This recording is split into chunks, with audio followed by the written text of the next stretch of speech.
A good Wednesday morning to you. Time for a look at sports. We'll trip the state on the line for wrestling teams in Iowa. Bettendorf, Pleasant Valley locking up for the second time in a couple of weeks. The Spartan Gymnasium was packed for this one. Opening 106, Lucas Reeder starts the Spartans off with a pin at 1:13 of the first, and it's 6-0. Pleasant Valley wins the first four matches, including at 126. Carson Pulver gets the fall at 3:47 of the third, 19-0. Bettendorf on the board at 132. Jake Knight with the fall, cutting it to 19-6. A great match at 138. Final seconds down to Gage Saldivar with the takedown on the edge, a 6-5 winner. At 157, PV Jr. Soren Kelsall puts 6 more on the board with his pin. And at 165, PV up 20 points. Grayson Willett working hard for that 9-3 decision. PV would forfeit the last 3 matches, but they go on to win 34-32 to advance to state. The man, you got to beat the man. And they've been the man for a long time. And so for us to be able to do that in this gym against Bettendorf, who's a outstanding program. I mean, phenomenal program. But I got to tell you, it feels good to win tonight. We thought about this last year. You know, we watched them get the banner, and that's been instilled in our brains for a whole year now. And we knew if we had the chance this year, we'd get it back. This means everything. I mean, to wrestle until that last second means everything in a match. And that meant everything to me, winning for this team and against a rival school, Bettendorf. Spartans will wrestle Saturday in the state duels up in Coralville. Now for some MAC girls basketball. Everyone's chasing Central DeWitt, who is still undefeated in conference play, but could Clinton be that first team to knock them off?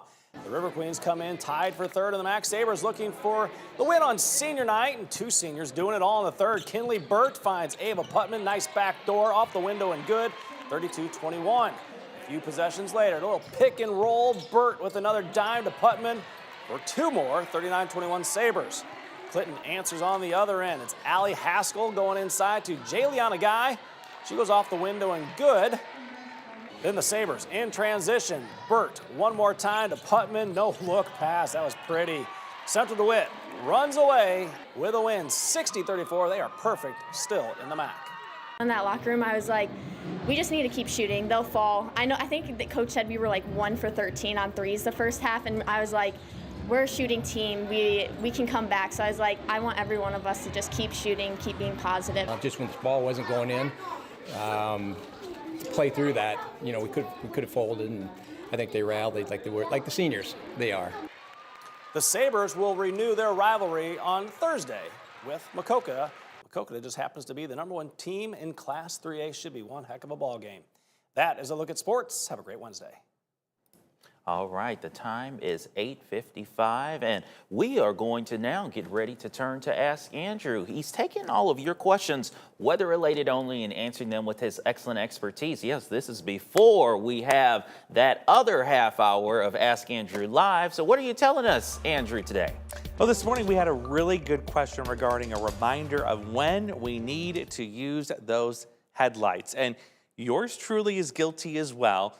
We get used to so much automation in our vehicles that it's something we may overlook, especially in a certain scenario. So let's break down exactly when you should be using those. Obviously at night, that's scenario number 1. But did you know there's actually laws on the books, and they kind of differ on both sides of the river. So let's talk about Iowa first. In Iowa, your headlights and taillights are required to be on when there's fog, snow, sleet, or rain that limits your sight to 500 feet. Now, similar law exists in Illinois, except they add this little detail, and that is your headlights and taillights are required to be on when your windshield wipers are also activated. But I think the biggest mistake a lot of us make is we assume that our LED daytime running lights, those really fancy, cool-looking ones on most new cars now, that they suffice during the day when it's foggy outside. And the answer to that is no, because your tail lights aren't on. Not to mention some of those LED lights are not bright enough to pierce through the thick fog. So if you find yourself in a situation, whether it's heavy rain, heavy snow, or fog, where you want to guarantee your headlights are on, and you should be thinking about that, you want to move your light switch over to that blue dot, that icon, kind of the half circle with the lines coming out of it.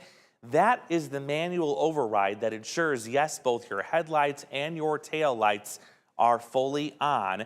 Just don't forget to turn it back off once you reach your destination. But it's the daytime fog where we really struggle the most with people remembering to turn their headlights on.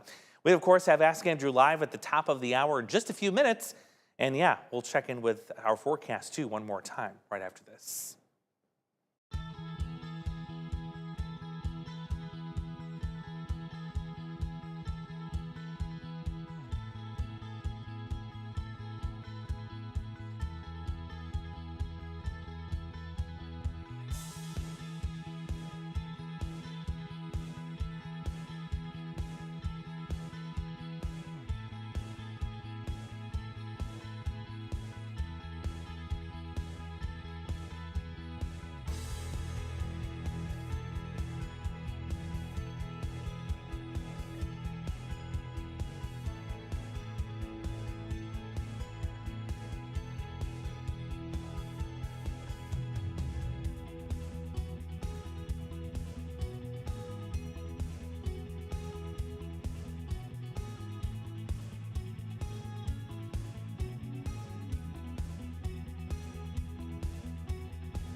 Still ahead on Good Morning Quad Cities at 11, a senior living home in Minnesota is turning BS into a surprising solution, how a creative idea is bringing joy and purpose to residents.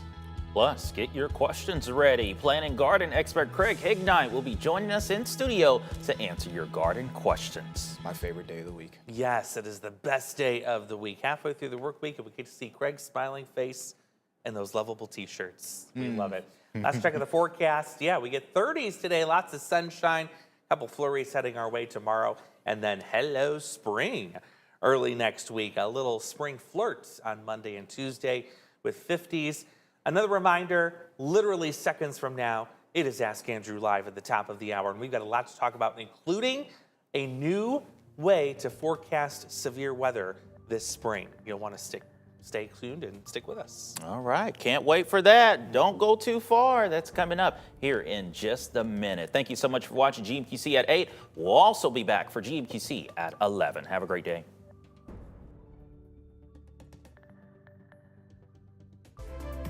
Continue with us and watch free now on the 8+ app everywhere you stream.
All right, good morning, Quad Cities. It is Wednesday, February 4th, and it is 9 o'clock. Actually, it's 9:05, but we are here. Here. It's a brand new episode of Ask Andrew Live. Welcome in. I'm meteorologist Andrew Stutzky. I am meteorologist Morgan Strackbine. I'm trying to pull up The little live chat. get the little live chat going because obviously we are constantly monitoring and looking at your questions. But obviously, you know, the reason why we're kind of a little delayed right now is because we've got the new 8 to 9 o'clock streaming show on our WQ80 8+ app. So it's like that transition period. We just need a couple minutes. But also, you were gathering a couple of extra things to talk about for today because it's a pretty big thing that has happened, and we were just discussing it.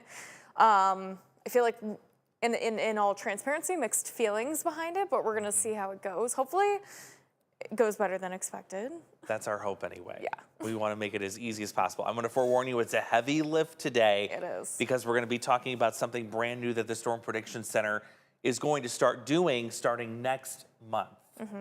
Which is the start of our severe weather season. Yes. I mean, March, we start to talk about, you know, it's our biggest temperature change for average temperatures. So when you have to think about that happening across the entire United States, we start getting those big changes across the region, and that's what drives a lot of these storm systems. So it's very interesting. So we're basically deep diving with you into this new kind of forecast method. Yeah, you'll be learning it just about the same time that we're going to be learning the ins and outs of it. So you picked a good day to tune in. I want to thank you for joining us this morning. If you're brand new, welcome. We do this every single Wednesday, by the way, right here on the 8+ app. We also simulcast on Facebook. So if you know a weather weenie friend or weather nerd friend like we are, give it a share. Say, hey, have you seen this? Have you seen this really cool show where they do a deeper dive into weather? It's the Quad Cities' only half-hour streaming show dedicated to just weather. Yeah, and you can ask any question. Doesn't matter what the content is. Doesn't matter if it's what we're talking about. If you just quite literally want to know anything that has to do with weather. And we have a couple of other tidbits into things that can tie into the atmosphere. But yeah, and it also helps us because obviously Ask Andrew, he does his little questions every single week, which is kind of, this is the extension of it. So we also get a lot of ideas from you guys during these things. Exactly. Where do you think my questions come from? A lot of them come from the show right here. So keep them coming. And if you have that question, it's right here at the bottom of your screen. That is the number you want to text. If you're on the simulcast on Facebook, just leave a comment. We're put monitoring. It right in there. Yeah, we're going to monitor that chat throughout. So how this works is we start with a little weather chat, what's going on now. We'll look at the questions I answered this week, the 2, and then we'll jump right into our topic, which will be that new way the SPC will be doing severe weather outlooks this spring. The weather this morning, not a fan. It's chilly, but it's also like typical, I feel. Yes. It's like, you know, at this point, I just know it's going to be cold. I understand, like I already see a comment about the cold. I am ready for it to leave us behind too, but we're still in February. It's still going to be cold. You kind of have to pack your patience at this point. But I've been looking at temperatures, and regardless, we do start to see our temperatures increase this month, which is hopeful. I'm already starting to see it. And when you think about it, even with the Climate Prediction Center really quickly, they released their most recent outlook, and we're expected in at least the first half of February to be above normal. Second half of February, didn't love that one because it puts us back into a colder than normal. Yes. But by the end of the month, our average, you have to think about average temperature. We're in the 40s at that point. That's right. So colder than normal is anything below 40. Upper 30s I'll take. Mid 30s I'll take. Yeah. At that point. So it gets harder to get, it's going to start to get harder to get locked in those cold spells like we've been. It is. Like Morgan said, they're going to become less intense and they become quicker. They move in and out more quickly. So there's a lot to be said about the month of February, and that we're gaining daylight nearly about 2.5 minutes a day, and the sun is getting stronger. Yes, it is. We're getting that angle to get a little bit higher in the sky. So it all works in our favor. Even this morning is a good example. We got down to 5 degrees this morning. I saw that. Yeah. And look where we are now. We're already in the teens. This is insane. So the sun is already doing its job, and I think we're still on track to hit around 30 this afternoon, maybe even a bit higher if you don't have snow. on the ground. The wind chills this morning, they were a little bitey around Clinton, but the lowest number I saw was 15 below, and it was only in Clinton. Now everyone is above 0 for wind chills, so already a sign that we're starting to see that stronger February sun take hold. Why did it get so cold this morning? It was the perfect setup, as Peter explained last night, if you watched the evening newscast, radiational cooling. High pressure right overhead, clear skies, calm winds, all the warmth we had from the sun yesterday, straight up into the atmosphere. All gone. When you get clouds, I like to call it the blanket effect. It's Yes. kind of like it traps in some of that heat a little bit more, or that warmth that you have. But if you've got clear skies and you've got northerly winds, no doubt about it, we are going to get pretty chilly overnight. And that's exactly what happened. But now we have the sun, full sunshine today, low 30s. We'll get clouds tonight that will save us from another free fall because there's another Alberta Clipper system on the way that will bring some snow showers tomorrow. By the way, those don't look impressive at all. Only northeast of the Quad Cities, mid to late morning, perhaps a dusting there. I think the bigger snow will remain to the northeast of us, into northeast Illinois, and also into parts of Indiana and Ohio, where some of our sister stations there have a weather impact alert in place tomorrow for that snow, as they're expecting it to mess up the evening commute. But there's what it looks like here, and it's just a dusting at best for most of us as you go northeast of the Quad Cities. Yeah, and yeah, I was looking at that too. A lot of this, and I was looking at the temperatures tomorrow, 40 degrees. Yeah. So it's that time of year too, where even if it does snow, it's not going to stick around. And like even when you get to 40 before those snow systems at this point, the ground can hold on to some of that warmth. So we're kind of heading into the season that it does melt pretty quickly upon impact. 50 is, wait, I didn't even She's like, look hold the at this. phone, hold the phone. What is that next Monday, Tuesday? 50s? That's my weekend. Yes. 56? Yeah, I had to crank it up this morning. Some I'm actually 60s. very shocked. Yeah. Listen, I just got off my weekend. Obviously, I just said Monday, Tuesday's my weekend. I don't really look much at the forecast. And I know how much can change in 48 hours. Oh, yeah. That's a great, pleasant surprise. Isn't that remarkable? I'm so excited. And the funniest thing, and I keep talking about it with Dave and Darren, is they love our forecast contest. And I can't believe that I'm still within shot to win again this year. You are. If we keep this I know. quiet, no heavy snow pattern around, you're a shoo-in to win. I know. No doubt. And I really was like, there's no chance. At the beginning of this year, I was like, there's no chance. I thought that Thanksgiving winter storm was like a prediction of like, you guys are just going to get dumped on. What's to come. Yeah. It didn't happen. I'm not mad about it. It's All been right. so quiet. So yeah, that's some good news for you. And good news for us too, because we get to enjoy the 50s coming up. I know. Which we love. We'll go really quick. I'm only going to deal with one of the questions because this was a good reminder this morning. And I want to save time too for this severe weather thing because again, it's a heavy lift. But this was a reminder that someone had asked me to put out there this morning regarding when you need to have your headlights on. We had a scenario a couple of times last month, especially where we had fog in the daytime. And I think a lot of us, we get used to so much automation in our vehicle, the automatic headlights, some of you have the automatic wipers and all that thing, that you have to remember sometimes you need a manual override in that situation. I mean, for me, it's just my common practice because I know whenever I am in rain or fog, I appreciate it when other people have their low beams on. Yeah. Because for me, I can see your car better. So I just, that's what I do. I just turn my low beams on no matter what. If it's raining, wipers on, headlights on, that's what we say. That's exactly, and that's actually the law in Illinois. The Yeah. law in Illinois states if you're using your windshield wipers, you have to have your headlights on. In fact, the newer vehicles, if your wipers are on for a set number of minutes, usually it's 1 or 2 minutes, your headlights actually automatically come on. So a lot of car manufacturers are doing that. It's not so specific in Iowa in regards to the windshield wipers, but they still say when you're in fog, snow, sleet, or rain that limits your sight, you need to have your headlights on. And again, the biggest offender is that daytime fog.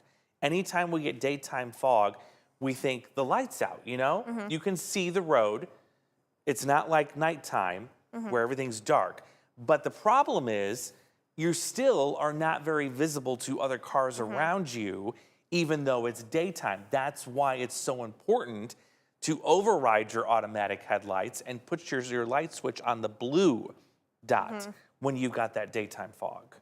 Yeah, and I am, I mean, obviously everyone knows their own cars. I got, it gives you that signal on your dashboard if your lights are on, and I have automatics if my lights don't kick on, because sometimes it is dark enough that my sensor will pick it up. If it's not, I just override it. Yeah. But that's just, again, that's just something that I've just gotten used to at this point. And I think it's very hard for us because we're on a completely divided state line with two different laws. At this point, I think it's just, you just practice it. Yeah. If it's foggy, if it's raining, if it's snowing, just turn those headlights on. Not only, it's really not for you, it really is for other cars, which in turn is gonna keep everyone safer on the road. Exactly. And that's the only unfortunate thing about the automation is your car is not able to distinguish what your visibility is. It could be, again, foggy during the day. It's very bright. Fog tends to make it bright because it's all these mirrors in the air. But your car doesn't know that. Your car doesn't know that you have no visibility in front of you. So that's why it requires just that extra step to turn it on. And then, of course, don't forget to turn it back off once you reach your destination. Most cars are going to ding, ding, ding the living dickens out of you if you forget Unless to turn you it have off. my car. Oh, yours My doesn't car? tell you? No, my car automatically, no matter when you turn it off. If you have a dome light on, it will automatically turn it off. That's I will awesome. never have to worry about leaving a light on. That would drain my battery. That's a feature that I wish a lot of cars have. I know. I don't know why that's mine's not got common. it, but yeah, it should be a common. I know. When I learned about that, I was like, oh, I never have to worry about that? That's Yeah. great. Modern technology is wonderful in that case. I know. But yeah, the bottom line is just even if you're not sure, Yes, just turn it off. be on the safe side, turn them on. A lot of your fellow travelers would appreciate it, especially those around you. It's much easier to see you, and it won't make your insurance go up if you get involved in an accident. And low beam. And low beam, yes. Don't do the high beam. Not high beam. That's going to make it way worse for you. Not for other people, but for you. It's going to make it way worse. Exactly. Don't make it worse for you and others around you. Now we get to talk about, again, a topic both of us and you at home are going to be seeing for the first time in practice here. And I want to caution this with the sample graphic we put together may not be the final product that we start using next month, but it's something we've kind of put together to see this might work. And I want to get your feedback at home on this too, to see what you think about it. So let's start with what the change is going to be. So what the change is, the Storm Prediction Center is going to start issuing conditional intensity forecasts. What does that mean? It means that they're going to give us and you at home more information to help you make a decision about the type of severe storms that are going to be coming in. So right now, the Storm Prediction Center tells you the probability of seeing severe thunderstorms, but they really don't tell you how intense or how severe these storms are going to be, per se. Yeah. And like when we've been talking about risk levels, obviously if you're in that 3 out of 5, 4 out of 5, you know that your risk in that forecast is greater. But when we're breaking down severe weather, there's different elements to what makes a severe weather storm, or severe thunderstorm, whether it is wind, gusts at least up to 58 miles per hour. A tornado automatically makes it severe, and then hail up to an inch in size. Yes. And sometimes there's different areas where they're more concerned depending on boundaries and different elements because the atmosphere can change. Both planes, X, Y axis, Z axis, whatever it is, it can change mile to mile, honestly. So I think what they're trying to do is to try to nail down even more where some of those more severe concerns can be when you're breaking down these certain levels. It comes down to the more information that we have, the more information that you have, the more likely you're going to act upon it. It's just going to take, I think what makes us a little, it's not nervous, but it's going to take more time to maybe digest for us to figure out how to convey it to you in the best way. Because like I said, I mean, obviously we're forecasting for Eastern Illinois, Northwestern Illinois, Eastern Iowa. Still big area, and yeah. it can change across the board. So that can just, it just causes one extra thing to talk about when we're already limited sometimes. Yeah, I'm already, in my mind, I'm already saying, okay, when we have a severe weather day, automatically the producers, I'm going to need at least 30 to 45 extra seconds here on a newscast for weather to kind of explain what this is. Yeah. Because you're used to seeing what we have on the screen right now on the left-hand side of your screen. You're used to seeing this. Now, granted, we use a different color table here compared to what the Storm Prediction Center uses, but it's the usual, level 1, 2, 3, 4, 5. And then if you are a weather weenie or you get curious and you go to the Storm Prediction Center website, they give you a little bit more detail, including these lined and hashed and dashed zones. So what's changing is we're still going to keep the 1, 2, 3, 4, 5 scale. We're still going to keep these tornado zones and hail zones and wind zones. But what we're adding is what's right above the WQAD logo on the bottom of your screen. It's the intensity. It's a scale of 1 to 3. That's what's changing. So what we're doing is we're now going to pinpoint exactly where the most intense storms are likely going to develop and how intense each one of those elements of the storm, from tornadoes to hail to wind, will be. And this is where it's going to get a little confusing because the scales, depending on what we're looking at, the category, are changing. So, for example, tornado intensity levels, there's 3 of them. Wind intensity levels, there's 3 of them. But hail intensity, there's only 2 of them. There's not 3. So again, this is what we're having, this conversation about, is how we're going to communicate this. Also, like I told Morgan, it's a little confusing when you look at the tornado intensity scale, which is the top group, where it says intensity level 1, a max expected EF2. That would mean if we're in a SIG 1, say here in the Quad Cities, we would expect the tornado strength to top out at EF2 strength. But there's kind of some confusion because there's a plus symbol next to that, indicating you could potentially see something stronger than that.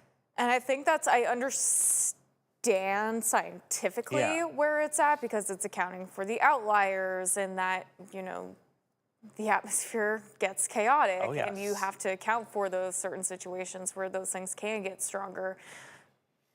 Unfortunately, people want to know exactly what to expect. Right. So that kind of causes, I think, a little bit of, I don't know. You want to somehow meet that demand, but you want to be reasonable about it. Yeah. You want to set an expectation that this is the potential. It's not a guarantee, but these are the kind of conditions and the kind of strength we can see. And I understand it. I mean, I think the more information, the better. Yeah. And honestly, for us, it does kind of help our forecasting abilities get just a little bit quicker, because we can read it a little bit faster and maybe digest it more. But it's the communication aspect that might just take a little bit longer. But as long as we all work together. Exactly. We're going to do this as a group. And we're going to make this work this severe weather season. So back to the scale there, obviously, 3, this is a scale 1 to 3. If you see a 3, that means we're really expecting some really extreme weather. And I'm using that term extreme because that's the term we use for an EF4 tornado. It is extreme. It gets more extreme, of course, with an EF5, and notice they don't put that here on the scale. But who's to say that couldn't be added later? But I wanted to show you this new scale. And also look at the wind intensity. Notice now how it is theoretically possible, if we were under a level 2 intensity forecast, we could throw out the D word, the derecho word. And that's changed over the past year. They actually did change the definition of derecho last May. And it's to help, because, all of us have always learned, and in the meteorological world, you can't define a derecho until a derecho happened. You just can't. You can't forecast it. Right. It has to be happening. And you can kind of start to you can watch the radar enough and you can understand, this is kind of taking place, but it has to meet all the requirements, like width or the length of the storm, the amount of time that it's on the ground, the wind gusts in a 3-hour period, all of those things have to be met for it to be a derecho. But I've seen that they're changing the definition, so I think that we can, because they're becoming more common, we've been seeing them more. They've been getting more intense, which means that word's being thrown out a lot more. Yeah. It makes sense to me to start to maybe have those conversations. And I will say in the definition, they basically have said like hurricane force winds on the ground. Exactly. Yeah, it gives us a little bit more, it gives the message itself a little bit more bite. If you see, an ongoing bow echo, for example, and you see the conditions ahead of it are really supportive for that thing to maintain itself, the Storm Prediction Center can then go up to that intensity level 2 and say, hey, folks downstream, you should prepare for the potential of seeing derecho-like conditions. And I feel like, honestly, what they're doing, Storm Prediction Center, NOAA, National Weather Service, the word derecho has been getting thrown out a lot, even by meteorologists in the broadcast industry. And I love my schooling. I really adore, or I really kind of take after, what I have learned. And like, this is what it is. I'm not going to go outside of what I've learned and try to throw out my own 2 cents on top of it. But like, it makes it really hard for everyone, because it's like, you can't really say a derecho was expected, because we know that's not, you just can't say do it that. ahead of time, yeah. You can't say that. We've always learned that. We always know that. But I understand as well, when you are looking at models and you're looking at the conditions of the atmosphere as a meteorologist, you can put 2 and 2 together, that it is primed for a derecho to occur. So I think this is where we're starting to find that like middle ground, because especially because derecho has been such a popular term, especially for us since 2020, we all know. Yeah, I think you're right. I think this is going to be a good, maybe early opportunity to kind of trial using that terminology in a forecast aspect and see how well that jives, how well that plays out. Because I think also for us, we had the 2020 derecho, which is honestly one of the worst derechos in this country's history. Not all derechos are going to be like that. No, it's not going to be the same. So that's why I think I was always so like hesitant about talking about it, because I feel like our area, when they hear the word derecho, they're like freaking out immediately, because we did experience one of the worst in the country. But that's honestly, I hope, a once-in-a-lifetime event for this area. Yeah, I hope we don't see that anytime soon again. Yeah. That was awful, devastating. So there's the tornado, there's the wind. Now the hail, there's only 2 categories. And I can see why it's only 2 categories. You're either going to get severe hail or you're going to get extreme hail. There really is no in between. Yeah, it's either going to be non-damaging or damaging. I have hail damage on my car. You have hail damage on your car. Exactly. Yeah. Both of us coming from that experience. Yeah. You're going to have one or you're going to have the other. There's no in between. Yeah. So that's why there's only 2 categories for hail. And usually hail is the least of most people's concern when it comes to severe thunderstorms. I think everybody goes right. It's usually cosmetic. Yeah, that too, exactly. It's all cosmetic. It can be easily fixed. Though, of course, it is a headache if you have to go through insurance. So let's summarize this, and then I'll show you what the example graphic looks like. So the old way is on the left. The only thing I didn't add in there were the tornado zones wind, because that's still on a scale of 1 to 5. So we're still going to keep the 1 to 5 scale showing you the probability of seeing severe weather. That does not go away. That stays the same. What we're doing, though, is we're going to break that 1 to 5 down into a 1 to 3 scale and bring in a little bit more detail. So in addition to showing you the 1 to 5 scale, we're going to break down where we think the most intense tornadoes are going to occur. We're going to tell you basically ahead of time, what type of tornadoes are we going to see today? Are these going to be weak, strong, severe, extreme? What kind of wind intensity are we going to see today? That's on a scale of 1 to 3. And then, of course, the scale of 1 to 2 for hail intensity. So here's what that will potentially look like on a map. So again, the 1 to 5 is not going away. But say, for example, it's a severe weather day in the Quad Cities. What we would be able to do is, if there was a tornado threat involved, we would bring up this tornado intensity map from the Storm Prediction Center on their scale of 1 to 3, from strong to severe to extreme, and we'd be able to tell you, okay, if you're south of Princeton, especially Peoria, you've got a really decent chance at seeing some really intense weather today. In fact, this is my fault. I didn't update the color scale. I decided at the last minute with Peter yesterday, we were like, you know what?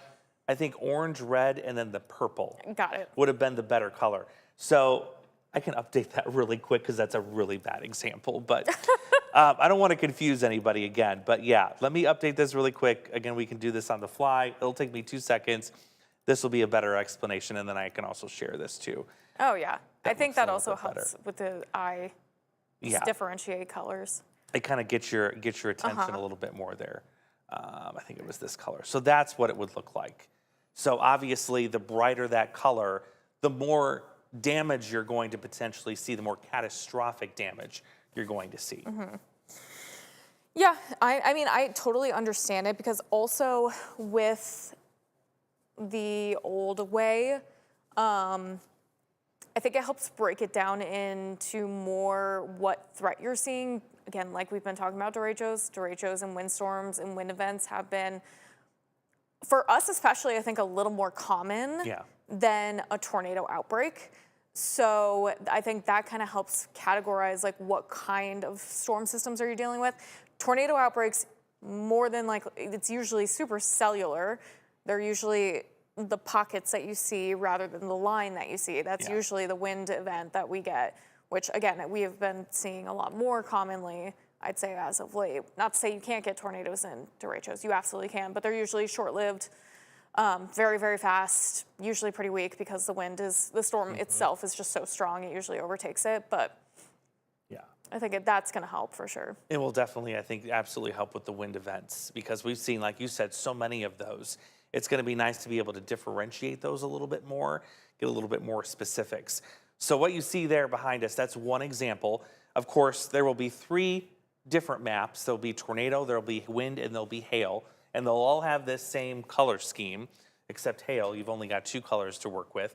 But again, it's just another area of information, another nugget, another piece that we can give you to help you plan how you're going to deal with this event as it rolls through. You have more information, you know how intense it's going to be, and you can better prepare, especially if you're in for example, a mobile home, or maybe the school superintendents.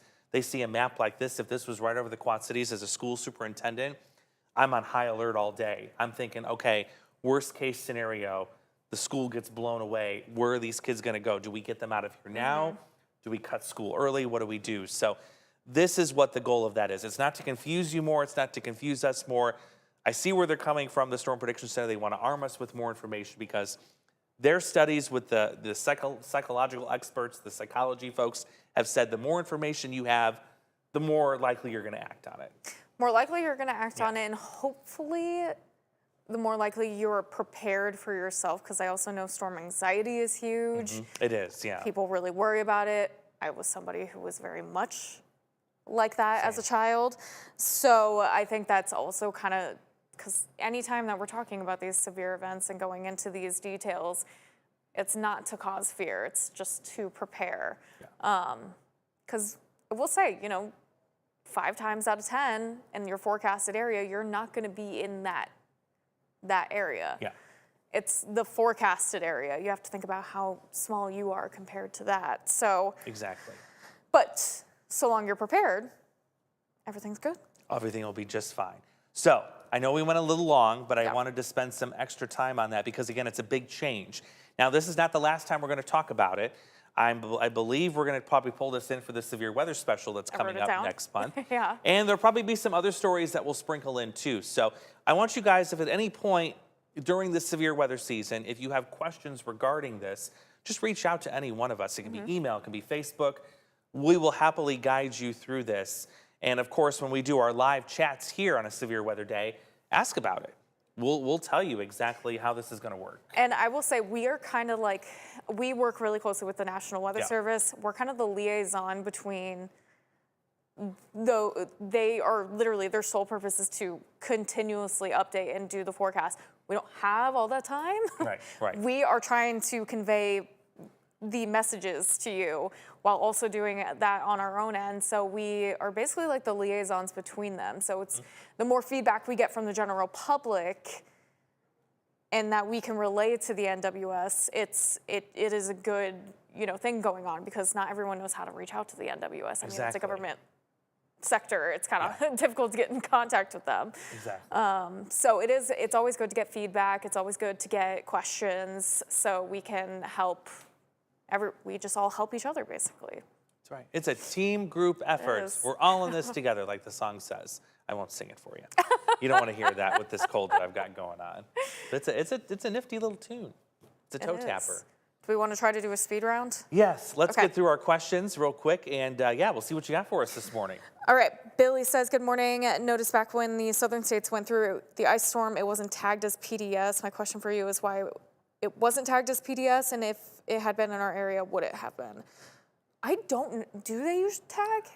I can't say I've ever seen a PDS ice storm warning. I think the only time they put PDS is with severe events, like severe thunderstorm or tornado warning. I think it has to be a polygon, like in itself, like a warning, for it to have a PDS tag. It can't just be the whole county filling, like, you know, big. I don't know what I'm trying. There's a word for it. What they put out are like advisories and our tornado watches and tornado warnings, which I get. But yeah, you know, it's. I think that it's the polygon in itself that you can only have that PDS tag. As far as I know, too. Riley, she is checking in. All right, good morning, Riley. Why did the mist go to school? Why did the mist go to school? Why did the mist go to school? To clear its vision. Oh, to clear its oh my goodness. I get it. She's got some good ones. I know. Okay, and then also passing on a question I received from a friend in pre-K. They want to know what makes the sky look gray. Oh, like with the clouds? What makes the clouds look gray? Very good question.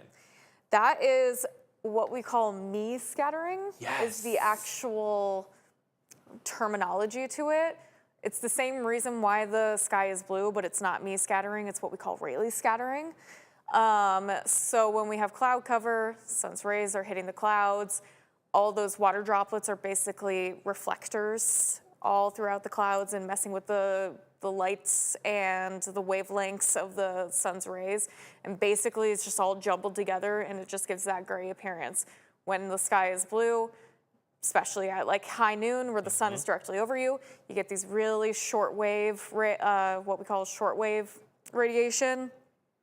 And if you're looking at, if we get really into if we get into the specifics of it, on the, oh God, is it the EM scale, the electromagnetic scale? Yeah, the electromagnetic scale of visible light when you're looking at Roy G. Biv.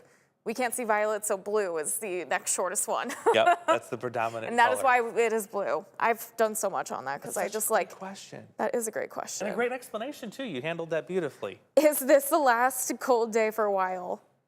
I think it's the last single-digit cold day for a while. We will get cold again. Will it be as extreme as January? No. Sun's getting stronger. All right. If you could change one thing. Ooh, I like this question. If you could change one thing about how people respond to weather warnings, what would it be? It is that I wish people took them more seriously and didn't get so angry or / disappointed when nothing happens. I never really understood that mindset of, you know, if your place is under a tornado warning and then you don't get hit by a tornado, some people actually get upset about that. I'm like, why would you be upset about that? I don't understand it. They say it's crying wolf and all that, but it's like, you know what? Well, and I understand, like, you're canceling plans and all that stuff, but you're safe. Exactly. Why are you mad about that? Yeah. It's like, just because it didn't happen to you, it could have happened 10 miles away from you. Right. And you would have never known. Like, you quite literally could have never known.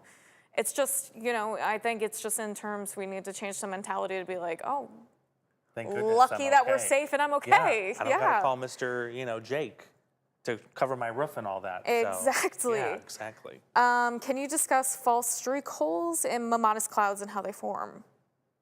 So the hole punch clouds. Yeah. Yes. It deals with a very, very small concentrated area of sinking air. The majority of hole punch clouds are actually caused by aircraft. landing and taking off. I didn't even think punching about through that. the clouds, yes. That makes sense. And then Mammatus clouds are also sinking, but associated usually with severe thunderstorms. You'll usually see them. It's like an upside-down cumulonimbus cloud. Exactly. All right. Another joke. Why does it seem so bone-chilling cold? Because the skeletons went back into their graves. After Halloween. I know. And then question, when it comes to ice accumulation, how much ice does it take to bring down trees and power lines? A quarter inch of ice can, I think it's a quarter inch. A quarter inch of ice can add 500 pounds to power lines, which can start bringing them down. That has a big, big problem. Big problem. Will we ever get to build a snowman? We were supposed to yesterday, then it melted.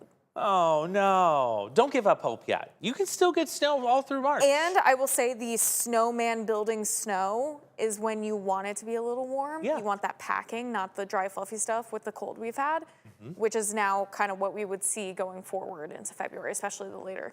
Exactly. With the last 2 very small accumulation of snow, where do you all currently stand with totals? I think I have 2 inches. I think you do too. I wish I had it in our software here, but I could probably pull it up really quick on the online designer here. It's the contest is still, we have some big gaps. Not Morgan, but the rest of us do. We have some really, really big gaps that are still ongoing. Let's see, it wasn't that long. I just updated it. know. Of course, it's gonna probably take a minute to get it there. Is it not in here? I Are know you you failing updated me? it. I know I didn't update it that long ago. Oh my goodness, are you serious? The internet's failing me right now. It's not coming up. Oh, you definitely updated it way Yeah, it was way before this. All I know is I think I have about 2 inches, and my forecast was 13.7. Oh yeah. And I have about 2 inches of wiggle room until we hit that. You've got, yeah, you have plenty of wiggle room that you can still get through. Yeah. We'll see. Riley says this will help me out with my weather anxiety a lot. Thank you for always helping me understand if I need to panic or not during severe weather events. Very much appreciated. Hey, happy to help. All right, last question. Tyler, with the new maps, what about flash flooding? Usually with flash flooding, it's usually not associated with the severe criteria. That is more so looking at, you're looking at a lot more factors. Where is our ground saturation at? Where are river levels at? How much rain are we supposed to get? Is it supposed to be a ton of rain and downpours? And there's a lot more factors in which the National Weather Service, that's where our local office will start to take over. Yep. But when we're talking about the severe storms, that's where the Storm Prediction Center is really looking at the United States as a whole. But they're not really paying close attention to the rainfall because you can have, not much rain and a severe thunderstorm. You can, yeah. Yeah. It can be very limited. It can be very, very little. And it's 2 separate agencies, by the way, too. Yes. It's SPC does severe weather. It's WPC. Yes, Weather Prediction Center. That does the rainfall. So many unfortunately, you got 2 different companies, if We you got will, the Climate going on. Prediction Yeah. Center. There's so many different aspects that we're looking at. So it is a lot of different things. But that's a good question. Yeah, usually, and then our local office will also kind of help us monitor that a little bit more because it knows, again, Storm Prediction Center, Weather Prediction Center, they can't really go into those specifics to be like, what is your ground moisture at? Right. What they don't is? have time for that, yeah. They don't. They can't do that for the entire United States. That's Our local office is a better expert on that. yes. Yeah. All right, that's it. We got them all, and we kept you a little bit longer, but you know what? It was worth it. It was. Because this was a big, important topic that I wanted to talk about today. So thanks for hanging around a little bit longer. Maybe we'll cut you loose early next week. We'll see what happens with that. I want to thank you for coming in this morning. Yeah. It's been fun. course. Yeah, we've learned a few things or two. So come on back next week, same time, same place, 9 o'clock, right here on the 8 Plus app. Have a great Wednesday, Quad Cities.